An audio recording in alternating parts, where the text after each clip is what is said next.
Kevin Emily. Kevin, what's going on, man? Hey, what's up, Chris? How you doing, man? Man, I tell you, doing pretty good, man. And I'm really happy that you had a chance to come on the GU Mentality Podcast. And GU Mentality Podcast is really a podcast that's about people that overcome insurmountable obstacles in their life to achieve the goals that they've achieved. And one of the things about the GU Mentality Podcast is that these are real people with real stories. And Kev, I'm looking at your resume, and I just want to let the people know, who I'm talking to and this competitive guy. Number one, he's already written 3 books and he's on his 4th book. And I want to give you, and later on in the show, he's going to give you the information on how to get those books. But I'm just going to read the titles. Pathfinder, and you're sponsored by, am I right, Competitive Edge, right? Yep, Competitive Edge. Yep. Okay. He's wrote Pathfinder, and we're going to get in those books. He's going to tell you a little bit more about those. He got volume 1, volume 2. He's also wrote the book Giant Killers, the Carlton, and help me with that last name. Hasselrig story. Yeah. He's also wrote in the book King of the Mats, High School Wrestler. I mean, this guy, 18 years coaching, 1 region coach of the year.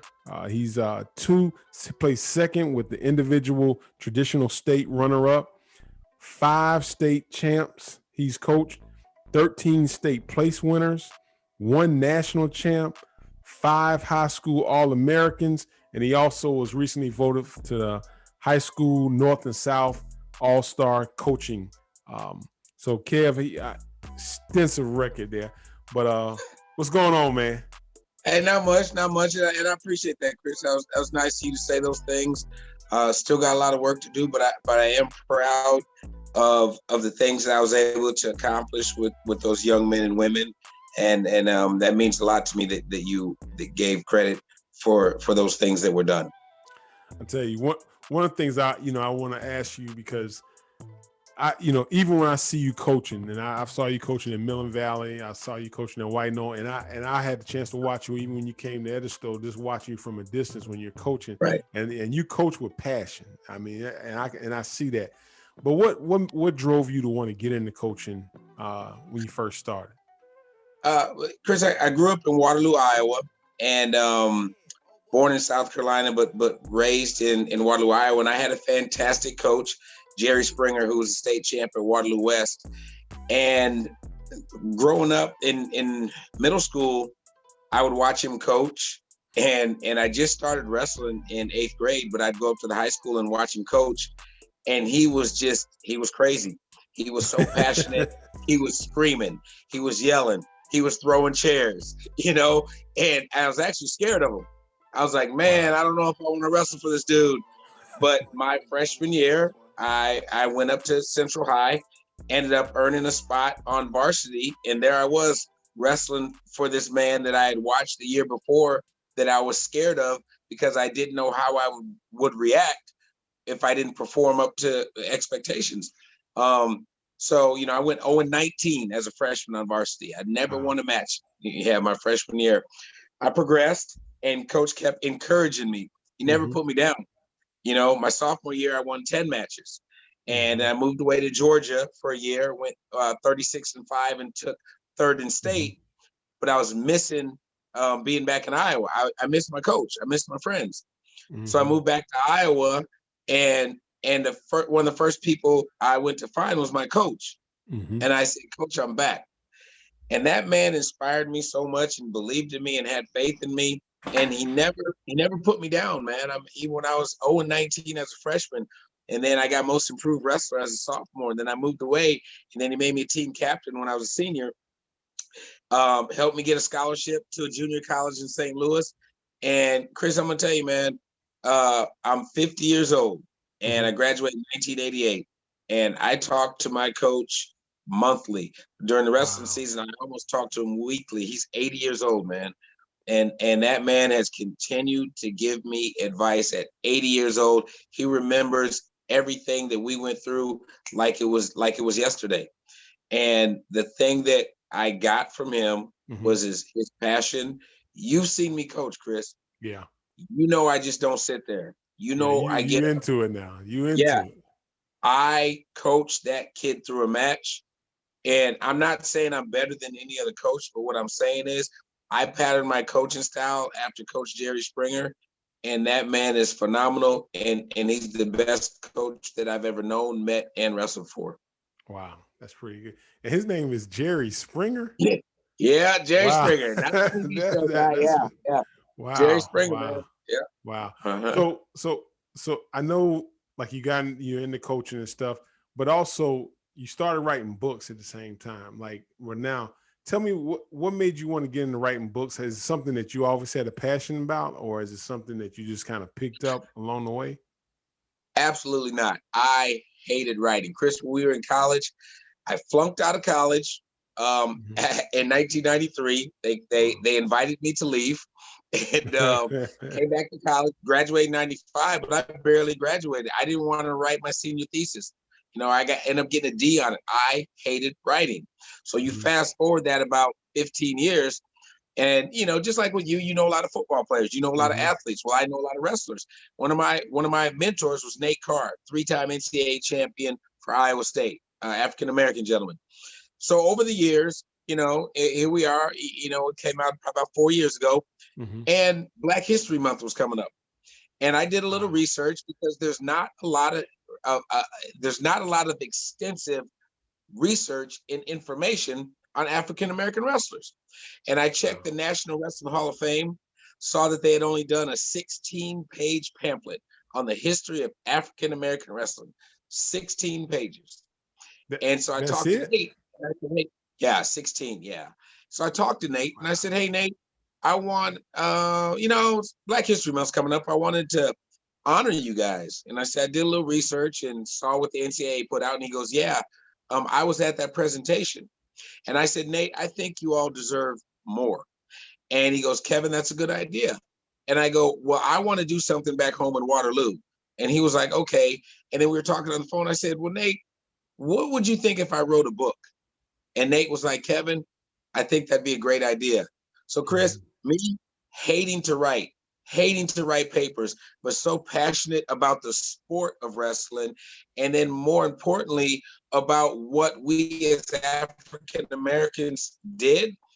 I Mhm. started just doing some research, man, Wow. and looked on the internet, talking to people. Yeah. And I took it back to the origin of wrestling, which was in the country of Nubia in Africa. And I Wow. put it in the book. There's a great misconception that wrestling started in Greece or Yeah. Rome with the Greeks and the Romans, hence Yeah. Greco-Roman wrestling. That's what I It's not thought. true, man. It's not Wow. true. Yeah. It it happened in Africa by the Nubians. Wow. And I talk about that in the book and how the Nubians ended up in Greece. The Egyptians basically put the Nubians in slavery. Wow. The Egyptians put the Nubians in slavery, and then the Greeks conquered the Egyptians, and Mhm. then the Romans conquered the Greeks. And I'm not here to give you a Yeah. history lesson, you know, but that's I just kept doing research and I learned things that I never knew about the sport of wrestling, man. And I got so much information from so many wrestlers, and I was like, man, I have a lot of information. I need to start writing. So I started writing, and then I was like, wait a minute, man.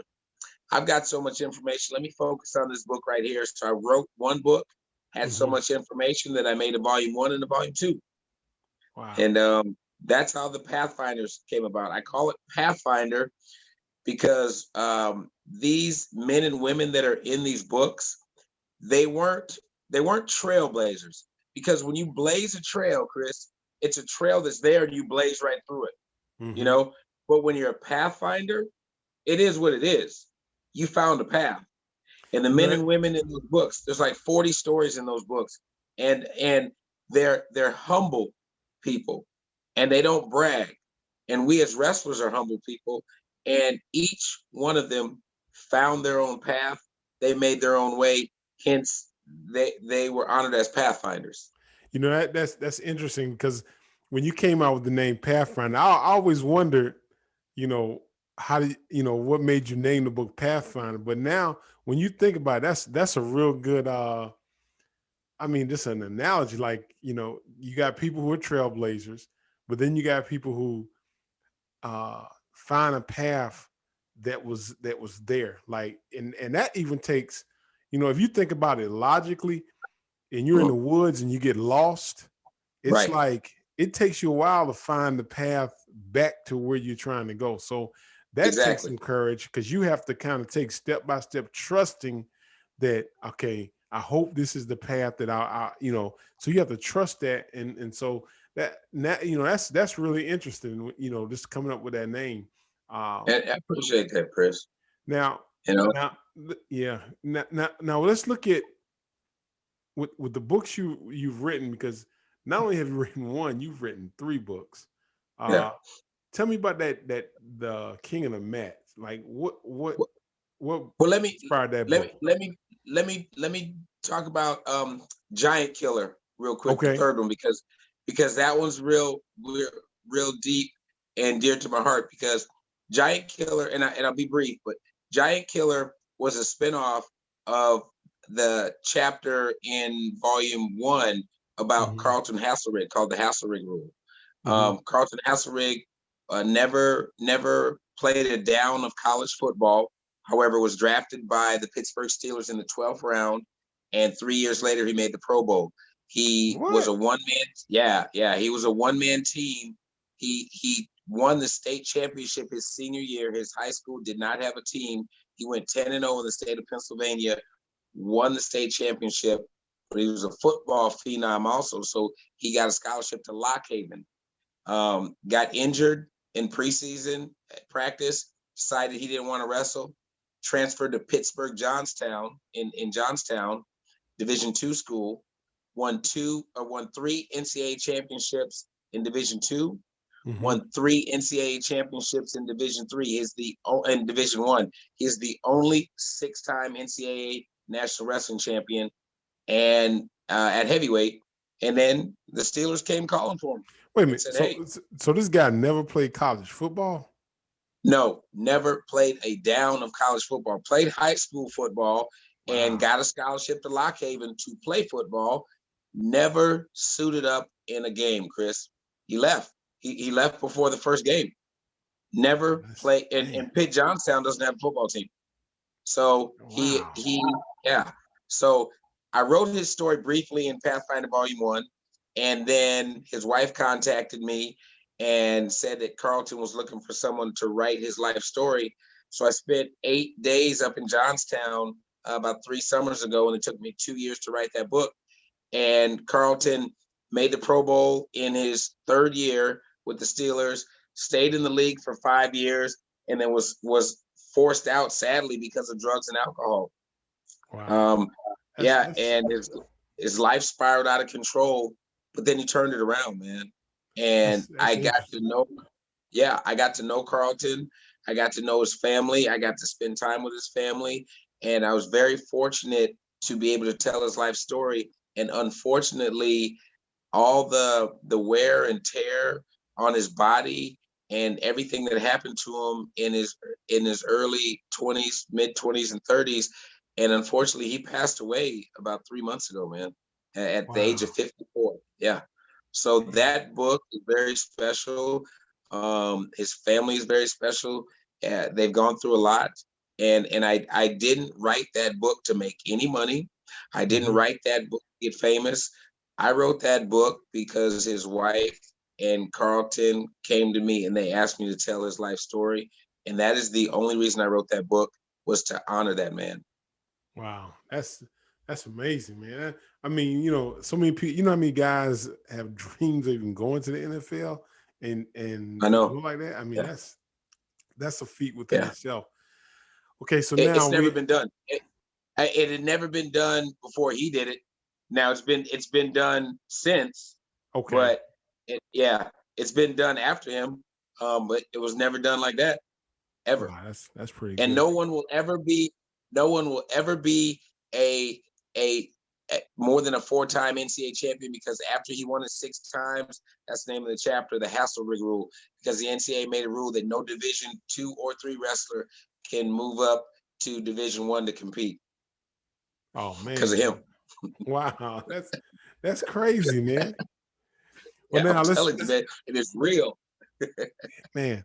Now let's get into it because I know me and you've talked and you've Yeah. shared your story with me. Um, but I'm looking at your resume and Mhm. I'm looking at all the books you've written, and looking on the outside, somebody would look and they would look at you coaching, and they would look at the 5 state champs, the 13 state placeholders, the 1 national champ, the 5 high school All-Americans, and they'll say to themselves, you know what? If I was coaching, I could do that if I had them guys. And here's what I always tell people: I say when you look at somebody and you look at what they have accomplished in life, and then you make a statement, I could do what they did. You know, I always tell people, you looking at what they have accomplished, but do you know what it cost that person to be who they are today? Do you know what it really cost them? Do you know what they had to go through to become the person they are today? And a lot of Right. times people don't understand that, and that's one of the things that fused me to come out with GU Mentality Podcast, is because it each person I'm talking, they had to have a mentality to get through whatever they had to get through. It had to take some kind of grit. It had to take something inside that they had to push themselves through something that this was insurmountable. Tell me about that, because we talked about your story, but I, no one can tell your story better than you. So Right. Right. tell me about when you're at the top of your wrestling game, you're at the top. What happened? Right. Um, I'll take it back real quick to when I was 18-year-old freshman in college, and my brother was sick, had a disease called Still's disease. Well, that unfortunately caused my brother to take his life. He Mm-hmm. committed suicide. Committed suicide in 1988, and I came home at Christmas time to the house, and I'm the one that found my brother. I found him in the bathroom, and it haunted me. It hurt me. He was my superhero, but I never got help. I never sought counseling. I just went back to college, kept on wrestling, and I was like, Wow. Dave, this match is for you. This match is for you. So, and I say that because I want to focus on the fact that I never got help. I never got counseling. I just You thought I could handle it. did you ever tell anybody at school? Oh yeah, yeah, yeah. It was widely known. Okay. Um, yeah, but I even when we were in school, Chris, you know, I transferred to UT Chat because I left Merrimack and St. Louis after my brother. I came home for Christmas. My brother committed suicide, so I stayed out of school for 9 months and got myself together. So people on the wrestling team knew, girlfriends Mm-hmm. knew, my frat brothers knew. But when we're in college, Chris, we're having fun. Mm-hmm. It's the time of our Yeah. life. So Yeah. so we mask what's really going on, you Mm-hmm. know. So you, life goes on. I graduate, get a couple of corporate jobs, work, decide I want to start coaching. After I go, about 5-6 years, say I want to coach. Mm-hmm. So I finally get to a place, go start out in Chattanooga at Red Bank and coach for 5 years. And then I moved to a place called White Knoll High School in Lexington or Red Bank, South Carolina. And it's a gold mine, Chris. Yeah. You've seen the school. Yeah. It's like 3,000 people. Back then, it was the largest landmass for a high school in the state of South Wow. Carolina. I struck it rich, and that's where I flourished. My son won 2 state championships there. Was a high school All-American honorable mention. And Chris, I was living the dream, brother. You know, Wow. Region Coach of the Year. Took second in the traditional state tournament. Yeah. Went, we had the greatest upset in state duels history when we upset Somerville, the defending state champs, in the first round of the playoffs. It was a dream, Mm-hmm. man. Yeah. And Because and so 4 years, yeah. After 4 years, I had something. A lot of people listening to this will understand it. I didn't. I say Jamal is my son. He's not my blood son, but he's my son. I raised him Mm-hmm. since second grade. Well, that empty nest syndrome started coming. Uh, you know, Mm-hmm. oh man, we were on this high, Chris. Jamal was my high. He was my drug for 10 years, man. Took him to tournaments all over the country. We're beating up on people. We're winning state championships. We're getting All-American honors as a kid. You know what I'm saying? We're taking the show on the road. Well, after his senior year, when he won his second state championship, I knew that he was going to graduate and go off to college, and I didn't know how to deal with it. So then my life kind of spiraled out of control, man. I decided I just wanted to be by myself. And I made some bad decisions and got into another relationship. And I want to be specific here. I do not blame that female for my demise. I blame the situation I allowed to happen to put me in the position I was in. So got in a bad relationship, made some horrible decisions, got extremely depressed, and just over and over. And I felt like I could not fix my life, Chris. Having panic attacks on the way home, crying every time the wind blew, and this went on for about 4 or 5 months after my 5th year at White Knoll. And then one day I decided I had some oxycodone pills, about 30 of them, and I was at home by myself, me and my dog, couldn't take it anymore. I was lonely. I was trapped, Chris, inside my own head. It's the craziest feeling. And I tell you people all the time, I would never wish this feeling on my worst enemy, man.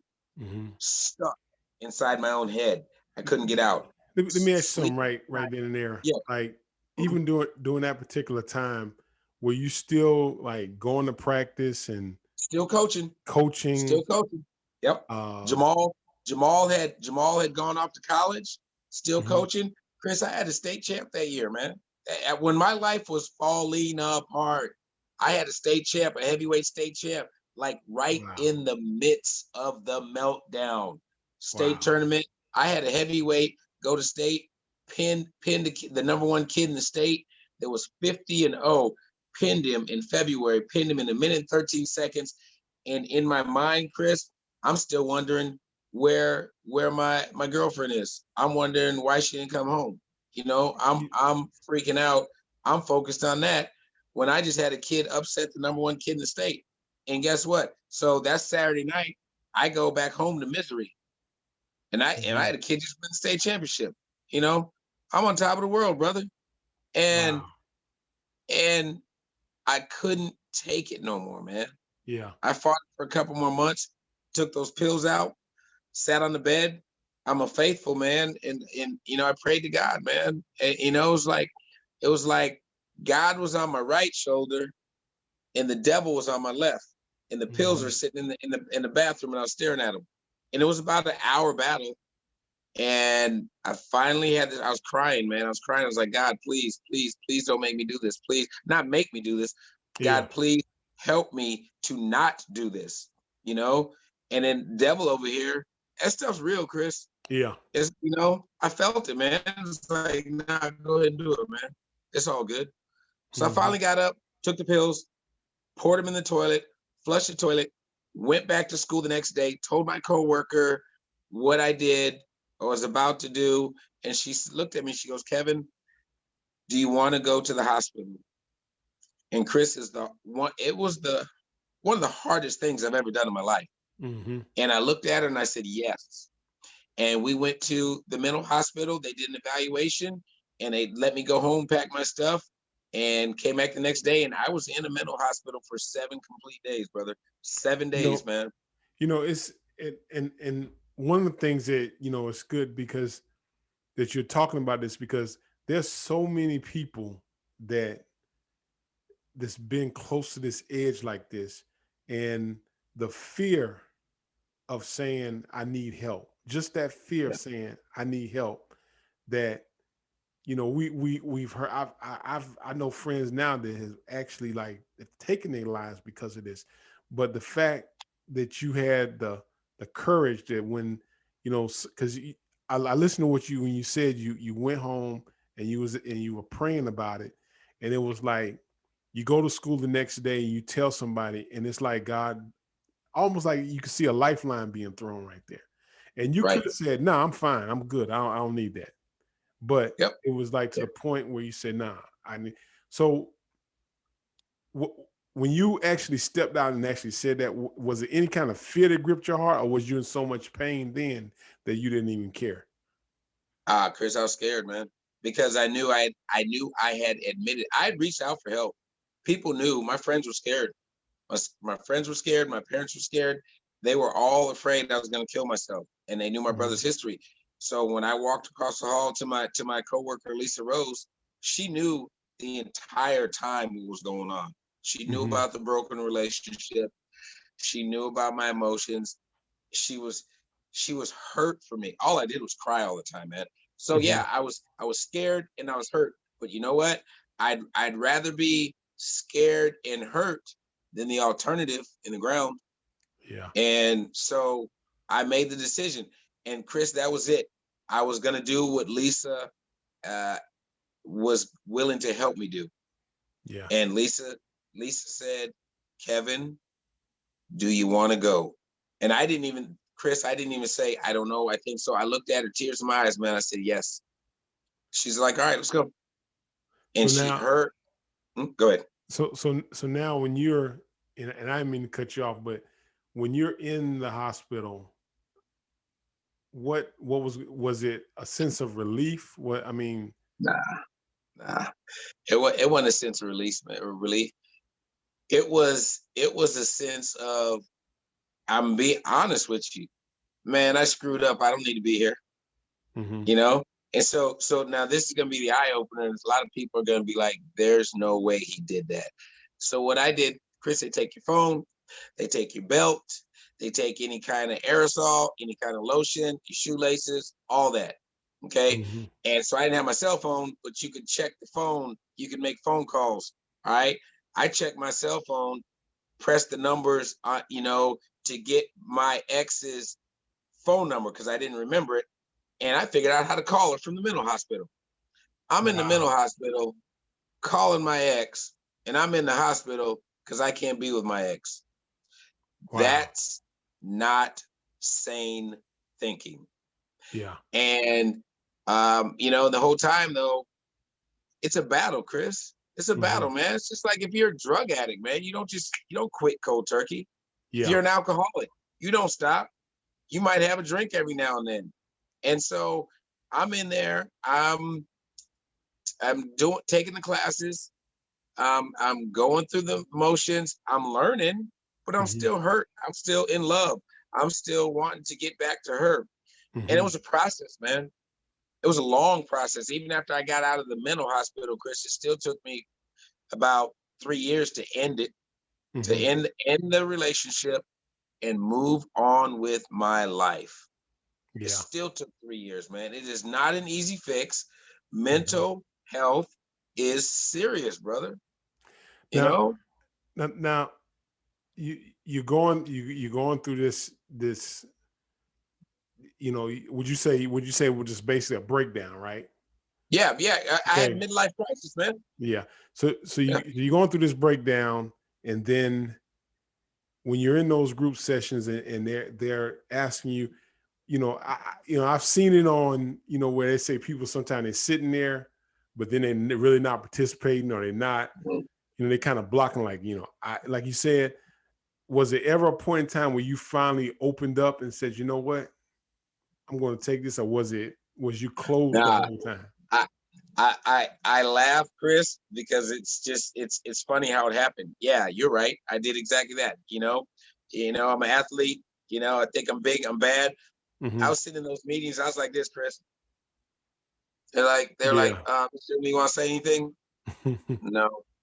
So finally we were outside. Now, keep in mind, I've worked out my whole life like you, right? And a lot of the people in the mental hospital were just not fit.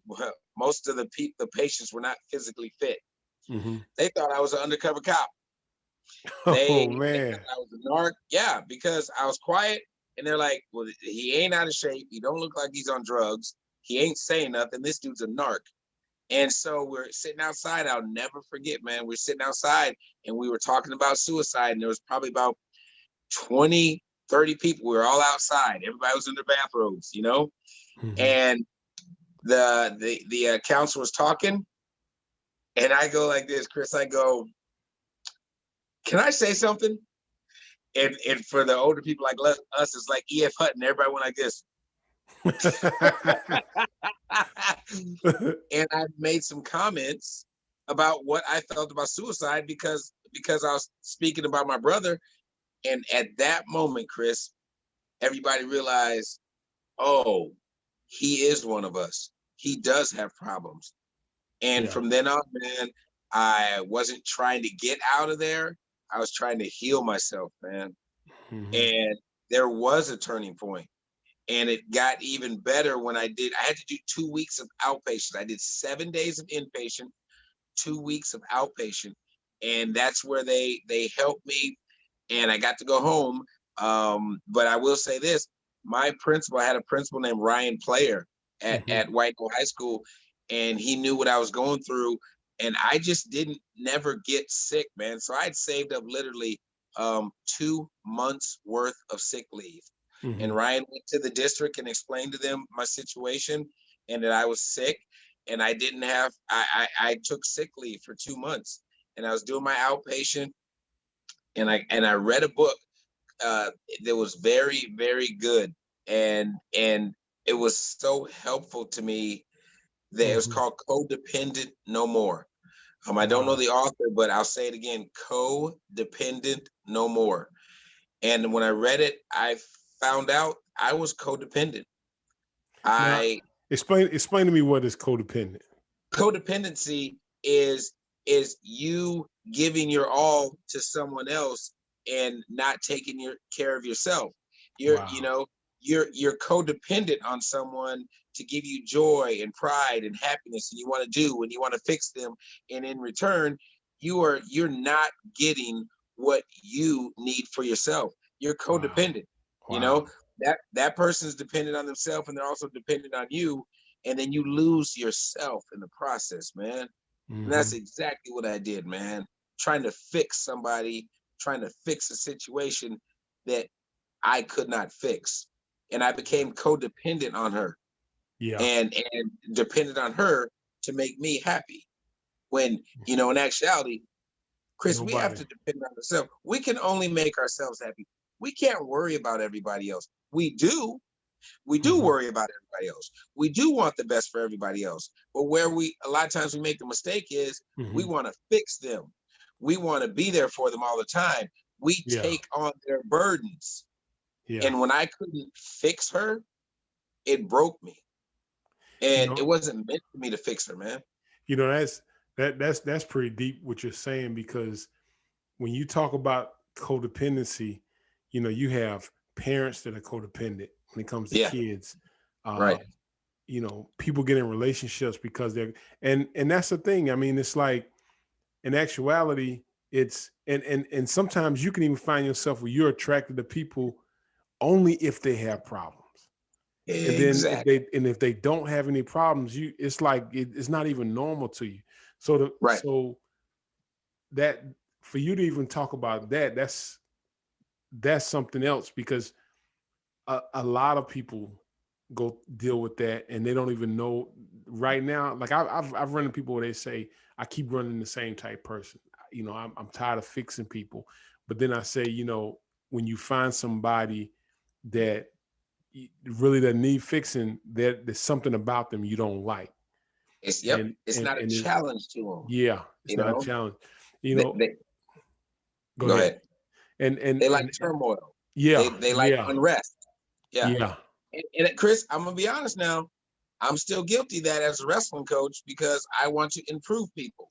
But that's good what you said, because that's one thing that's what coaches do. We take people who are unmolded, we take people who haven't reached their full potential, and we pour everything we know into them to get them to a certain point.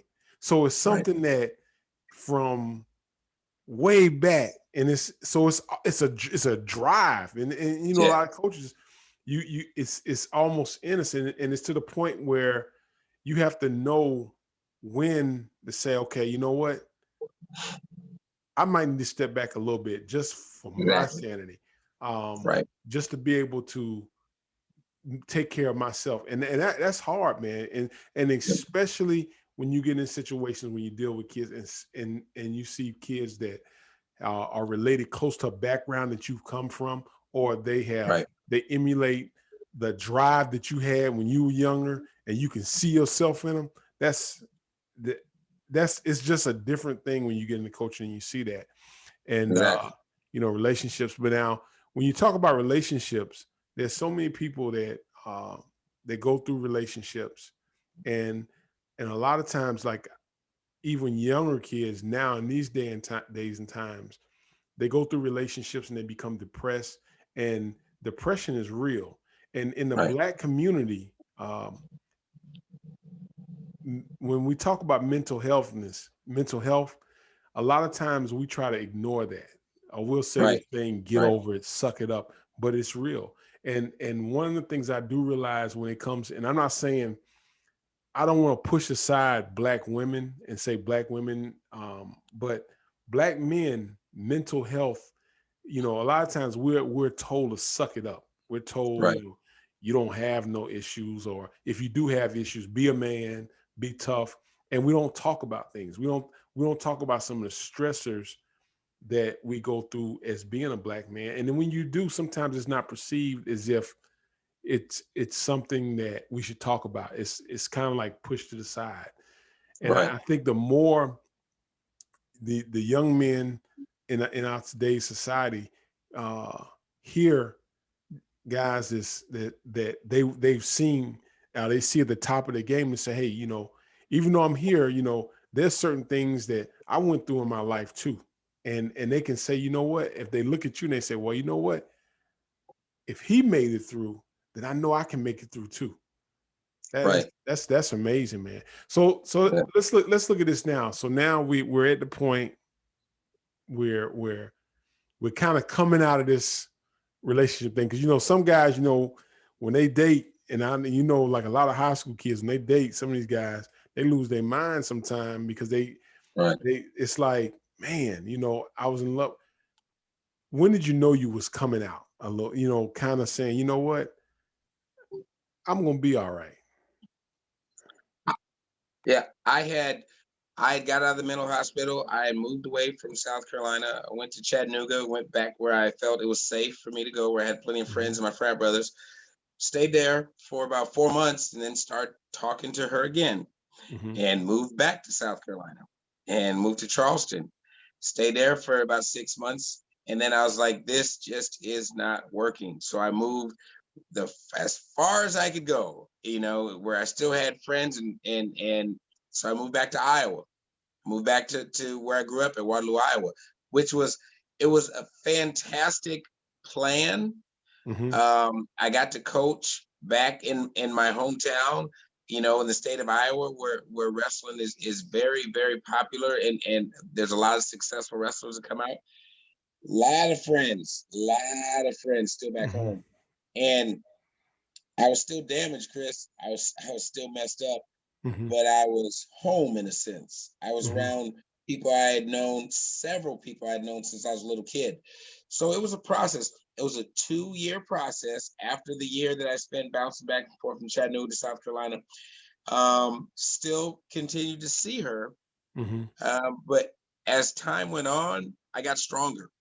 Yeah. And I want to say this again so that people don't think I will not badmouth that young woman.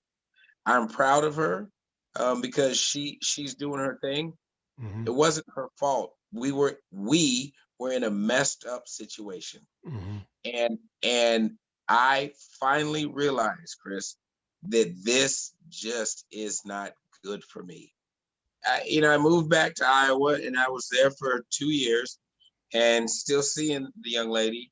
And after about a year and maybe 8 months, I just realized, it wasn't worth it. It wasn't worth the pain. It wasn't worth the heartache. And you keep in mind now, this had gone on off and on for 4 years. This wasn't a Wow. quick fix.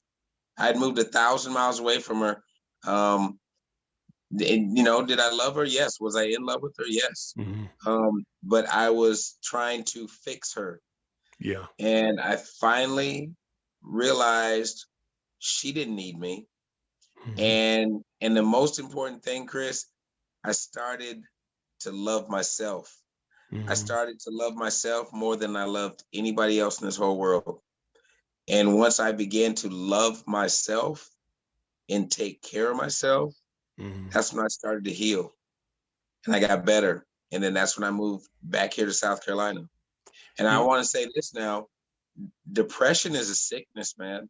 And people might wonder and they might look at me, oh, he's fine now.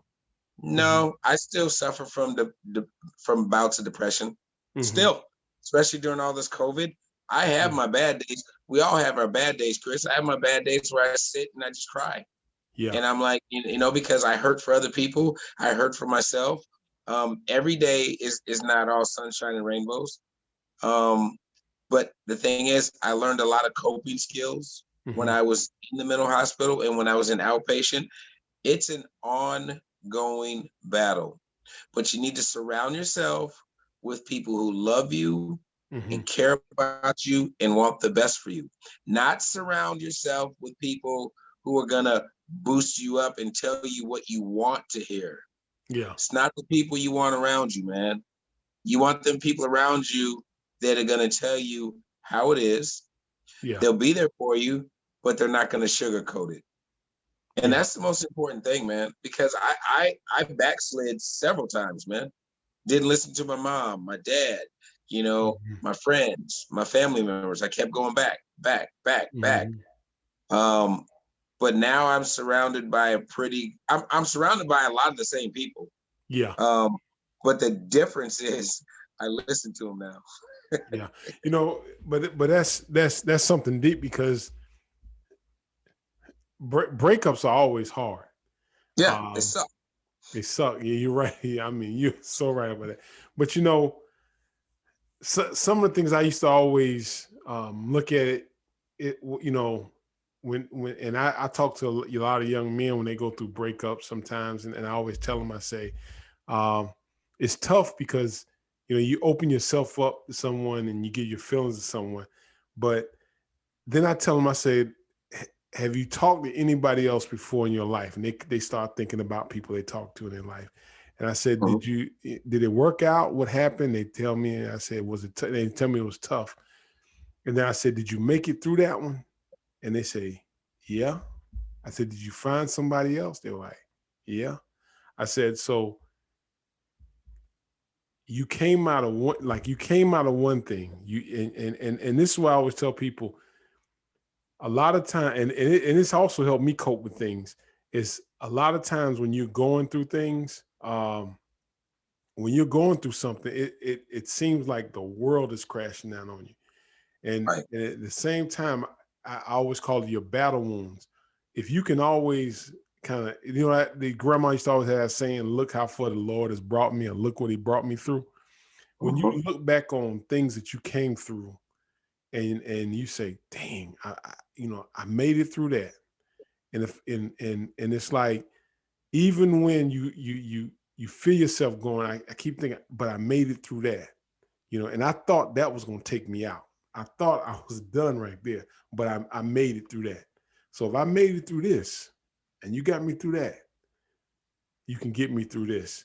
And that thinking inside, it's like, it's not that it don't hurt. It's not that I don't feel no pain. And I tell them, I say, you're going to feel pain, you're going to feel hurt, but you made it through that. And it's something in your life that you look back, you like, I never thought I would have made, but I made it. So if I can make it through that, then this right here, it hurts right now, but I'm going to make it through this. And then after a while, I always call it like the tough skin. And it's a danger zone with the tough skin too, because you can develop that tough skin to the point where you don't even feel like, okay, whatever. But it's like a balance. So you have to, I always tell them, you have to understand that, it's 3 phases in life you're gonna go through. You're gonna be heading for a storm. Sometimes you're in a storm and you're coming out of a storm. And when you're coming out of a storm, that's that silver lining. That's that thing, you say, hey, I made it through it. and life is kind of like a roller coaster, and it's full of obstacles, but it's also full of good things that we will experience in life. And it's like you go through so much. And I mean, but the process of you, like you say, putting that team around you and putting people around you that can be honest with you, and you can be transparent with them. It makes things a lot, and I wouldn't say it's better to go through it where I can be transparent and have people around me than to have to deal with it all inside. Because that's one of the things. It seems like that pressure comes, and you find people you can talk to and people you can trust. And I know for men, sometimes that's hard to find people that we can trust, that I can open up to you and talk to you, and then you not use it against me or bring it back on me. But yeah, but what I found out, a lot of men, when they start opening up and talking to us, and you're like what I consider what they call a trailblazer, because trailblazers, they do stuff that it's not normal for everyone to do. But it's like that trailblazer, once that trailblazer kind of blazes through there, you kind of see people open up and they start talking. And then the one person says, it's like, well, dang, I didn't know you was going through that. And they find out that sometimes they've gone through some of the same similar problems in their own life. But at the time you're going through it, you feel like I'm the only one. There's nobody else going through this but me. And that's one of the things that I tell young men, and I try to talk to them a lot, especially with football. During that time, it was like, I sat down, and I can remember the last year I did, we went to the Lower State, and I did what I call a interview, an assessment of all the kids on my team. And I wanted to find out their personalities. I wanted to find out their background. And what I found out was that most of the kids that were on my team, the year we were really good, they had some type of male in their life. It was like they were all kind of close. Either they had an uncle, they had a big brother, it was some male that was pushing them. Right. So what I started realizing is that, everybody has like similar situations they're going through, and some of the kids are never talking to their father their whole life, but it was somebody else. But when they started opening up and they started talking about that, they found out that the guy sitting next to him didn't know his father, but he knew his uncle. And then this guy over here knew his father, and his father was one. So they all started becoming a family. And it was because they opened up and they started talking to each other. Exactly. That's the thing men don't do. And because we don't do that, we don't get the help we need in order to be the men we need to be for everyone else, and help our families and because they teach us to live internally.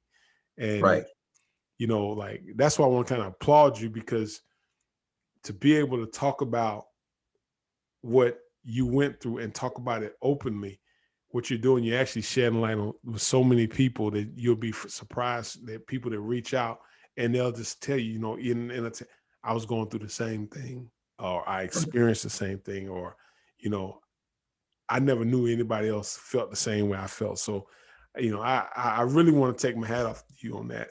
I appreciate it, Chris. Appreciate it, man. So now let's if somebody wanted to get in touch with you about your books, and public speaking, talking, like how would they go about getting in touch with you? They can, if they wanted to purchase any of my books, they can go to competitiveedge.com. That's competitiveedge.com. And then go in the search and just type in Kevin Emily.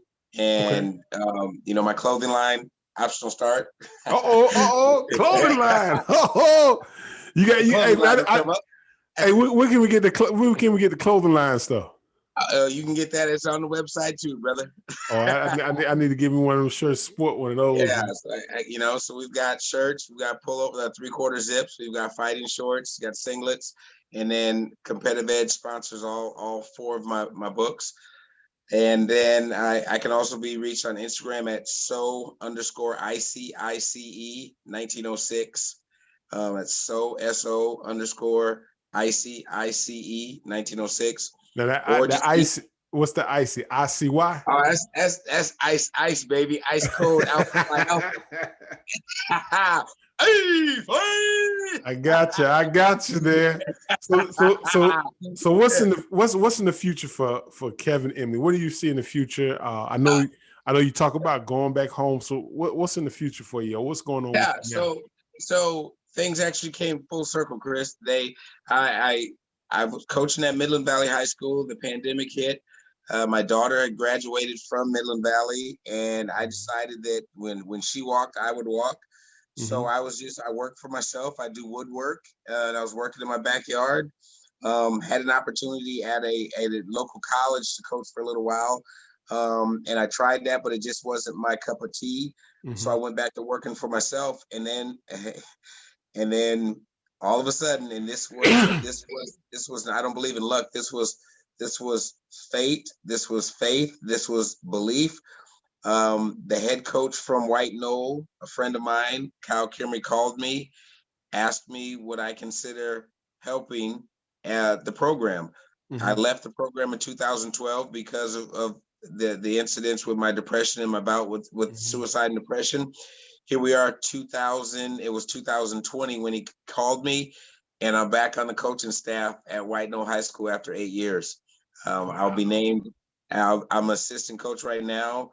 He'll step down in the next 3 weeks, and I'll be named once again the head wrestling coach at White Knoll High School in about 3 weeks, Chris. So it's a blessing, man. It's a dream come true. Yeah. So you can return home. It's okay to go home once you humble yourself and you heal yourself. And once you do that, man, it's okay to go home. And I'm home, man. I'm home. I'm happy. My son Jamal, who won 2 state championships for me, is there. I've got a cousin there. I've got friends there. And in life, we're in a very difficult world right now, Chris. And a lot of us have lost so many people. My daughter and her mother are sick right now with COVID. Wow. And the point to that is we all have a lot going on. We can't give up faith. Yeah. You got to believe. You got to believe that there's a better day. And I've had some very down days. I'm sure you have too. But I just want people to listen, understand this is the truth. After all this time, after the loss of my brother, after almost taking my life, after going on a 8-year journey, after dealing with COVID, after losing friends to COVID, after having my daughter and her mother have COVID, after suffering more bouts of depression, I weathered the storm. I prayed every night. I kept the faith, and I'm back at the place where I was the most successful high school wrestling coach and influential role model that I feel I've ever been. And not taking away from any other kids that I've coached at the other schools. Yeah. However, where I'm at now is where I always wanted to be. I never wanted to leave there, Chris, but I was not doing those kids the justice that they deserve. So I had to leave. I had to go on a soul search, and he's back. Man, that's an amazing story. And Kev, I know you're gonna help a lot of people. You're gonna help a lot of people with this letting people know on this story right here. But again, I want to thank you for coming on, and I want to thank you for watching the GU Mentality podcast. Make sure all his information is going to be in the link down below. Make sure you hit that subscribe and that like button. It helps us out. It helps us expand the channel to bring you more people like Kevin, real people with real stories about obstacles they have overcome in their life. The grind is real, but the reward is greater. This is Chris Carter with GU Mentality Podcast. I'm out.